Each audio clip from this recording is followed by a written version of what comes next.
Hi guys, Oliver G from the Earful Tower here, and today I'm in Carcassonne in southwestern France, and I'm talking to Catherine, an American woman who runs the Taste of France website.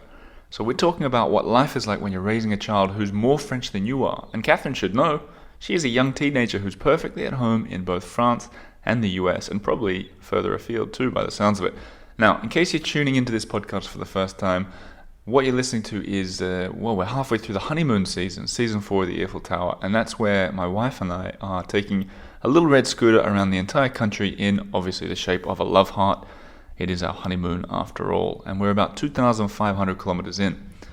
Lastly, today you're going to hear us discussing whether spanking or smacking children is legal in France, and the answer to that is that it was indeed made illegal in January of 2017. As always, this episode was brought to you by the generous Patreon supporters to the show, who I hope will enjoy this weekend's double set of live video walks through the medieval fortified town of Carcassonne. One in the morning, one at sunset. Now, before we get started, here's Slim and the Beast.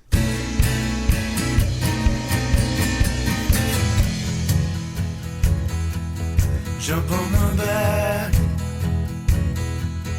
hold on tight. Do it together.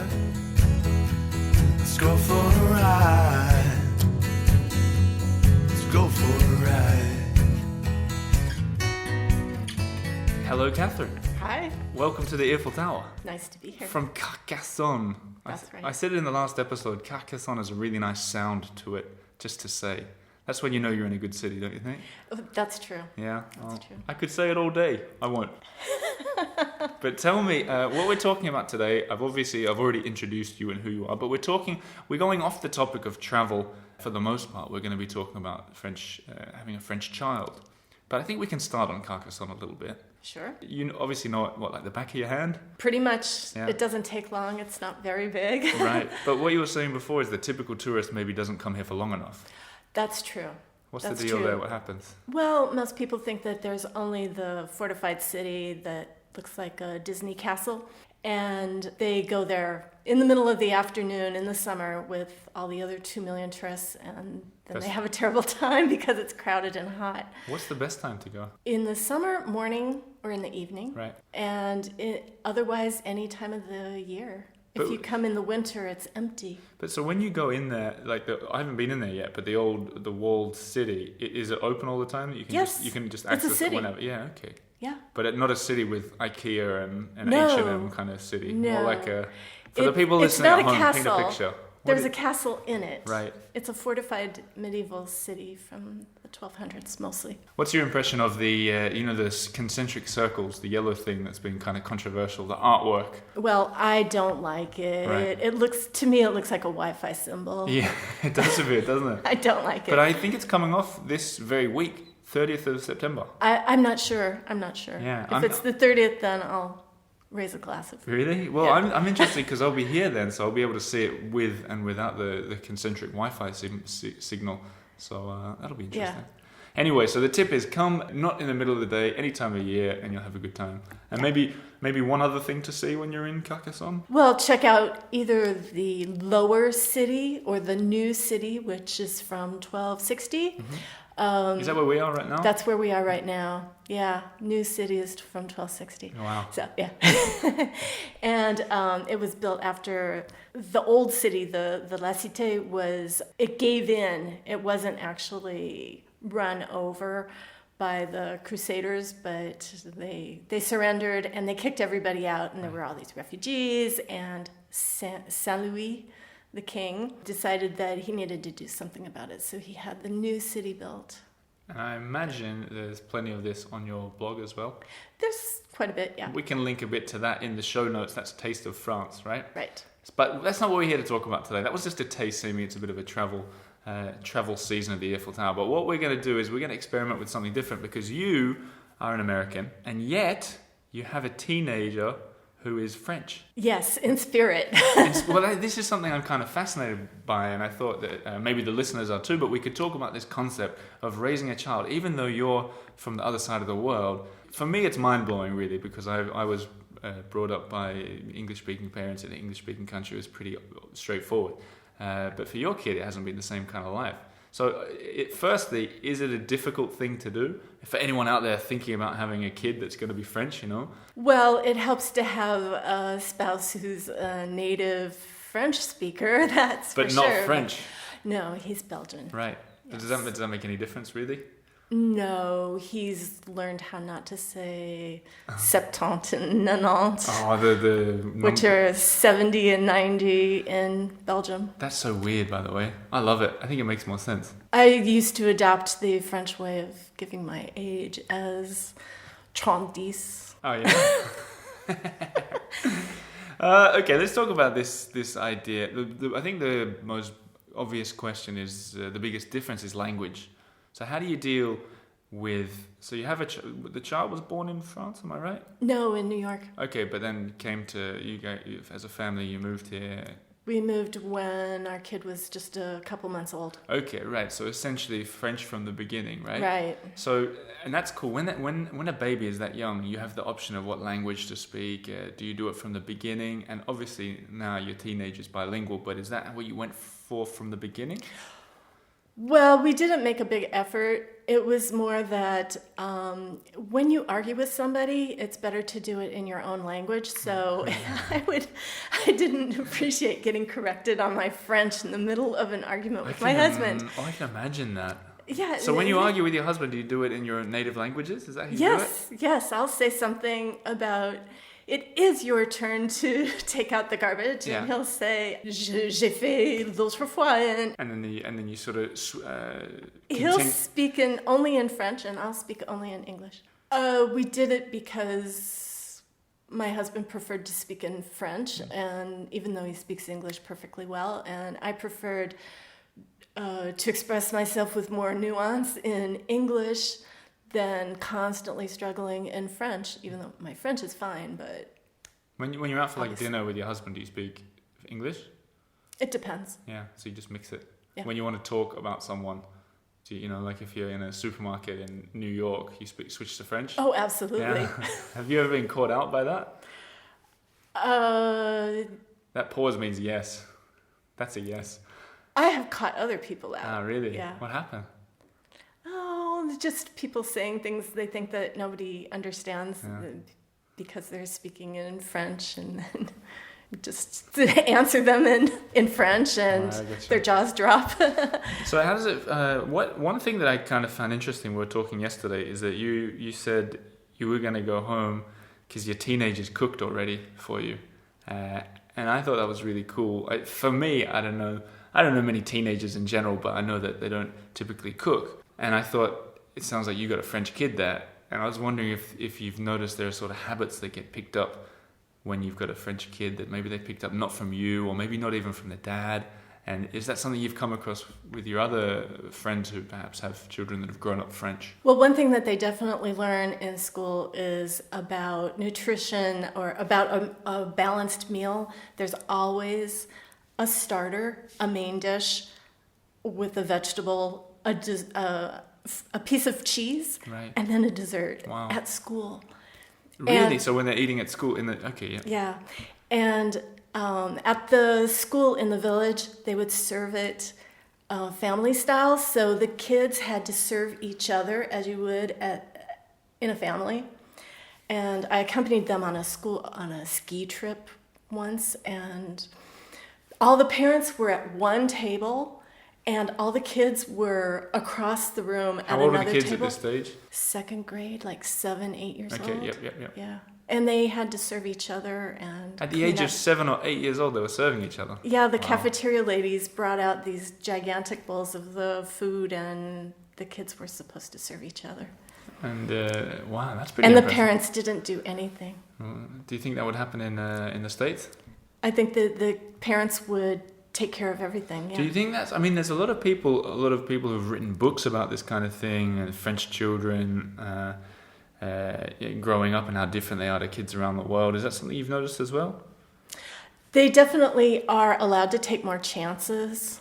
Yeah. The idea for, school trips, they went skiing a couple of times. Back in preschool, they went to the beach. Who takes little tiny kids to the beach? I would be a nervous wreck. And they went rock climbing on a big cliff with ropes and helmets. And they went spelunking in a cave. Great word, spelunking. Yes. Yeah. Yes, and the guide told me, "Could you please stand over here?" And it was completely black, dark. You don't see anything. He said, "Just behind you, there's a drop off, a hole that's about 20 meters deep." And my heart just sank because these kids, they were like cats. They just went all over. Oh my! But yeah. So do you find yourself sometimes just looking at your teenager and going, "Who is that?" Because it's so, the idea that it's so different from, I don't know your life growing up in America, but so different to what you're used to, I suppose. Do you ever sort of get this feeling of, who is this person? Yes, and especially if we walk into a shop and our kid will say bonjour very loudly, and when I go in, I'm always like, bonjour, really softly, because I could just imagine my mother saying, "Don't call attention to yourself." Really? Yes. Where did you grow up, by the way? In the Midwest of the U.S., yeah. Okay, so that's interesting. I didn't know. I didn't know.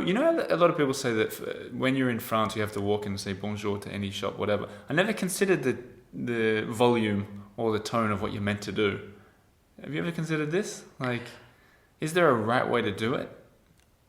Well, it's sort of like the French idea of getting waited on in a restaurant versus an American idea where, the service is in your face and is very fast and everything's in and out, whereas the French let you take your time and they don't come and talk to you, and it's not neglecting you, for them it's being polite. And it's the same thing when you walk into a shop.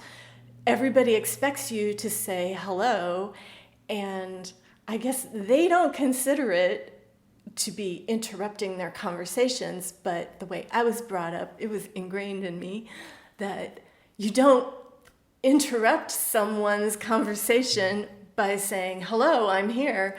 So I have a real hard time with that, but I see my kid as just... Really? Yeah. What do you prefer, by the way, in the restaurants, the American way or the French way? The French way, yeah. Why is that? Because if I go out to eat, I don't really go to make friends with the waiter. So when you go back to the States, do you find that you've sort of adopted the French style and you get irritated by American waiters coming up and introducing themselves and waiting on your table? No, because there are so many things that are different about the two of them. Right. The noise levels, the speed and the music, but also the people coming and going, and it's just so completely different. And what about tipping? Do you tip in Carcassonne? I leave a little bit. Is that what's expected? Yeah. Do you think that but I see plenty of people who leave nothing. French people? Uh-huh. Yeah. Do you think that, I sometimes wonder if the French waiters, when they know that you're from a foreign country, they expect you to tip because they know that's in your culture? Do you think that's something that happens?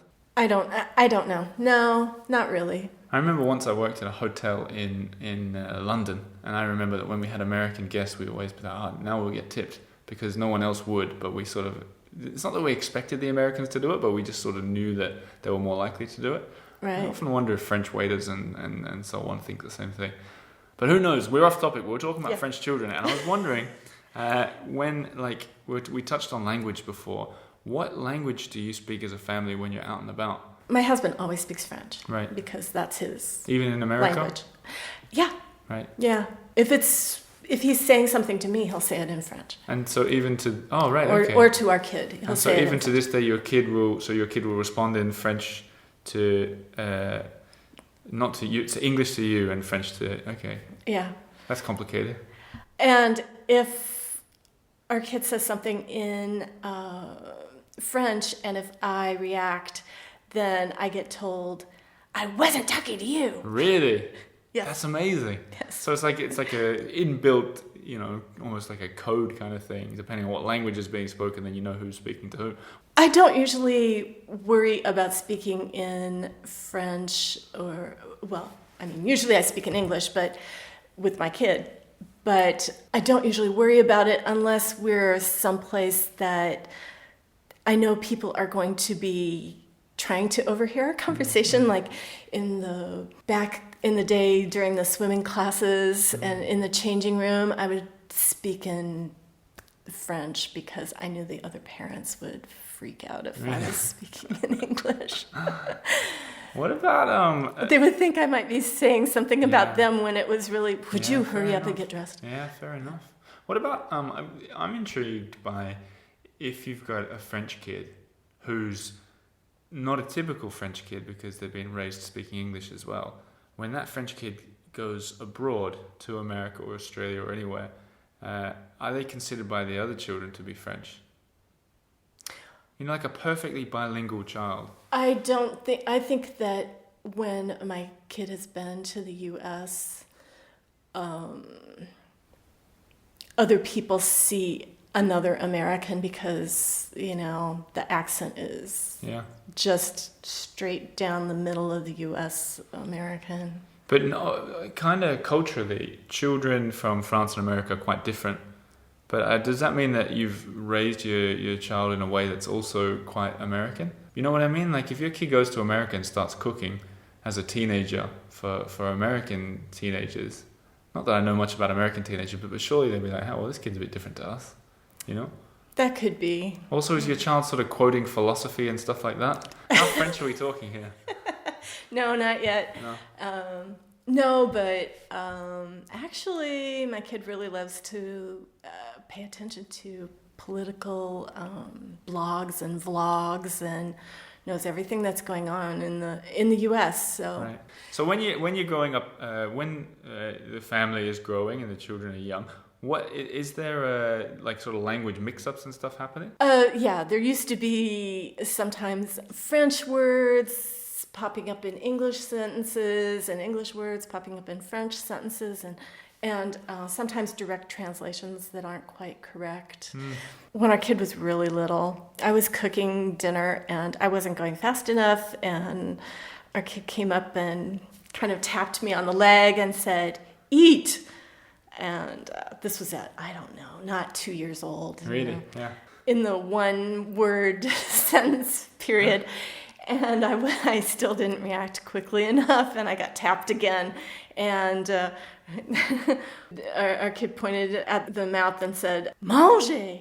Try it in Yes, French instead. yes, exactly. If it doesn't work in English, then try French. So, That's about my level of French as well, obviously that of a 2-year-old child. I wonder more on a sort of psychological level if that's difficult for children getting words mixed up, because I spent a little bit of time in Sweden, and I still remember really clearly someone told me a story about their little brother who was raised perfectly in English and Swedish. And this boy would sometimes say, like he would be speaking in English with his American friends, and he'd say, I really like sharks. But instead of the word for shark, he just didn't know which was the Swedish word and the English word. So he'd use the Swedish word for shark, which is high, incidentally, as funny as that might sound. So he'd be saying to his American friends, I just really like hayar. And they'd be like, what the hell are you talking about? And he'd be like, what, hayar? Things that swim, and, really confusing for this kid. And when I thought about it, I thought how horrible that kind of sounds, that they're in this sort of confused state about language.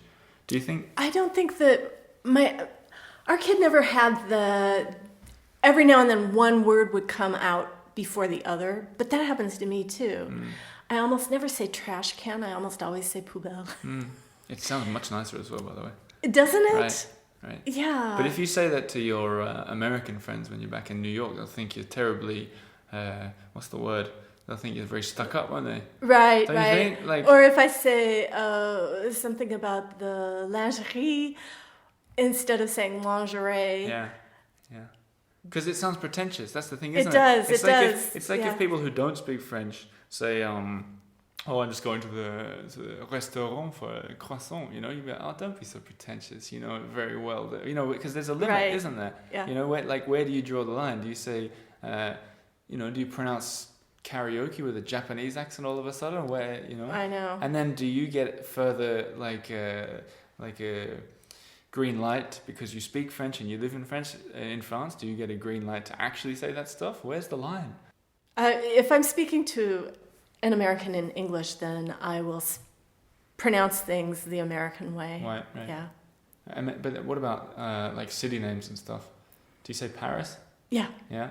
I find that stuff really tricky. If I go to, if I'm talking to my old friends or my family, and I say, "Oh well, we're going to Paris," Yeah. What do they they say? would tell me to get my head examined again. I think because it sounds like you're faking it, doesn't it? Don't you Right, think? It sounds like right. you're putting on an air of being more sophisticated than you are, even though it's so weird. Even though it's the real thing, you know. Mm-hmm. Like where do you, there's just a line that you know. But be aware that plenty of French people love to insert English words Explain. into their What do you mean? Well, sure. Do you mean when they're speaking French, they Exactly. They'll insert English words, but a lot of times they'll say it with a French accent, right? Like what? whether intentionally or not. Like But, Coca-Cola? mm, Or you mean like how they say? I heard one the other day actually.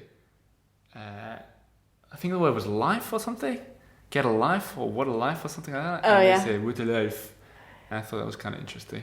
yeah. Yeah, but French people don't typically do that as much as because they've got a quite guarded approach to their language. The older generation maybe, that they don't want English words or any words popping into it. Don't you think? Yeah, I don't know. I have plenty of older friends, and they'll throw in Yeah. words. Then what's Yeah. everyone talking about? Like the what is it? The Académie Française that is. Oh, well, Yeah. that's their job. Yeah, the guardians of the French language, not letting Right. anything in.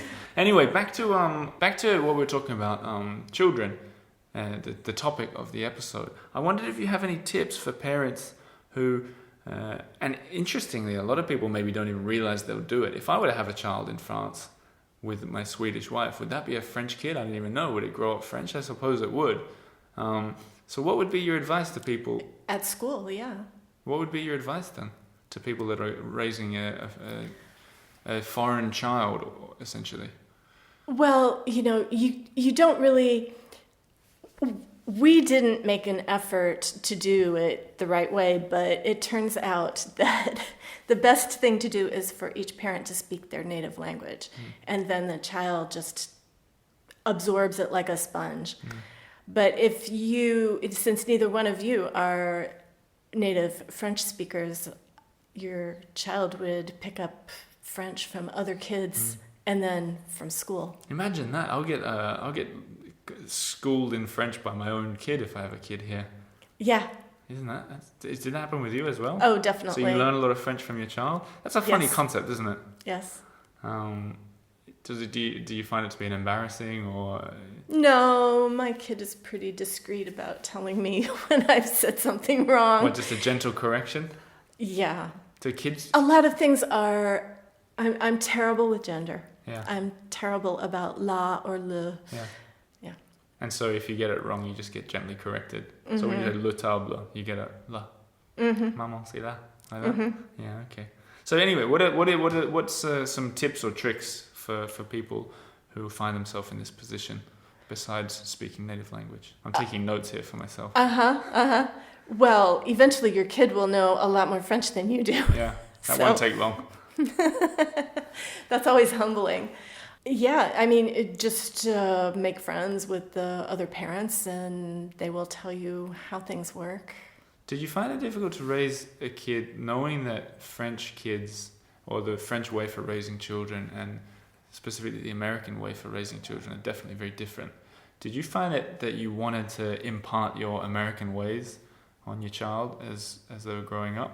Or did you sort of, chat with your Belgian husband or look at the way other parents were doing it here? Did you want to do it your own way, or did you want to sort of follow the way of the host country? Well, I think that probably the one place where I parted ways with the French were in school. Everything is very much about memorization, and I would push my kid about a comprehension and analysis of topics. So,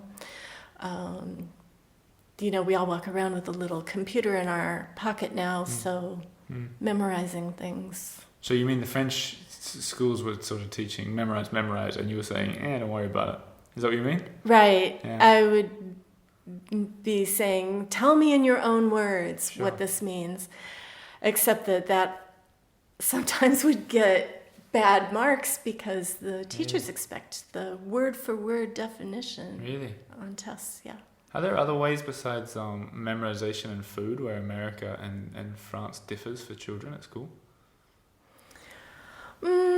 Well, I would say, like I explained on the outings, the school outings, they seem a lot more adventurous here. But still, the kids, they don't exactly go running around loose the way that people often lament. Back in the day, kids just went out and ran around, and that American parents are overprotective, and I don't see a big difference here. What about, I think in America you call it spanking. I mean, you slap your child. In some countries, for example, Sweden, they banned that in 1970 or something. Even if you talk to a Swede about the idea of, like me, getting spanked or smacked as a child, they're horrified. The same way that you'd be horrified if I said to you, oh, we hit our grandparents, Right. What are you talking about? That's so foreign to me. Is that a difference in France and America? Can you spank children in France? I don't know if you can. Well, I've seen it. Yeah. Absolutely. In fact, I can remember standing in front of the school waiting for them to open the doors, and one kid hit another kid, and the mother called him over, and then she smacked him upside the head and She said... smacked her own child, right? Yes. And said, don't hit. And Wow. I thought, well, there's a mixed message. Yeah. But, right. Yeah. I think I've seen someone being slapped in France as well. And it's Yeah. still, even though I think it's legal to do in Australia, it's still very weird to see. Yeah. Well, spanking doesn't work. Yeah. Is that an American thing or is that a No, Catherine it's thing? a study. Yeah. There Yeah. are plenty of studies about it. It wouldn't surprise me if France was quick to ban it as well long ago, because it seems like the kind of country that would Yeah. philosophize that it doesn't make sense. Anyway, I think we've covered every topic there is about children. Yes. In my limited knowledge of growing up French children, I think I've answered all my questions, or you've answered all my questions, as well as Carcassonne. So with that, I think I'll thank you for being on the Eiffel Tower, and also thank you for letting me use this fantastic Airbnb property, which is of course going to be linked in the show notes below and on the blog and everything. But what a place! Let's give it a shout out. Good. What is this? What year are we in? What year are we sitting in right now? I think it's the 1700s, Right. because even though it was older than that, it got redone Right. back around then. Right. Yeah. And it used to be a tannery? There was a tannery in the courtyard. Okay, yeah. Uh-huh. And then we're sitting in what you said is this is like the new part of the old town. Is that right? No, it's the new town. Right, okay, Yes. okay. So we're sitting in the new town, and it's really cool because it feels like we're sitting in yesteryear, especially for me, where in Australia you're never going to find a building that's more than 100 years old. But a fantastic place, and I'll put some pictures in the show notes and everything. If you guys are in Carcassonne, you should definitely stay here, and you should look up Catherine. But anyway, thanks for being on the show, for giving tips about raising a French child. Now I feel like I could do it if it came to it. Good luck. All right, thank you very much. Well, there you have it. That was Catherine from the blog Taste of France. You can find that by searching francetaste.wordpress.com, or just look for the link in the show notes below. As for the Earful, you may be interested to see that the book club now has a Facebook page. Personally, I'm halfway through the first chapter of A Year in Provence. Some people have already finished it. Good for all you guys. I'll catch up to you, but we're going to get some discussions going. And there's also some honeymoon t-shirts for sale, but only for 10 days. So if you want to support the show and you don't feel like being a Patreon member, that's your best chance. All the information's on the site. That's it from now. You hear from me again with Lena on Monday.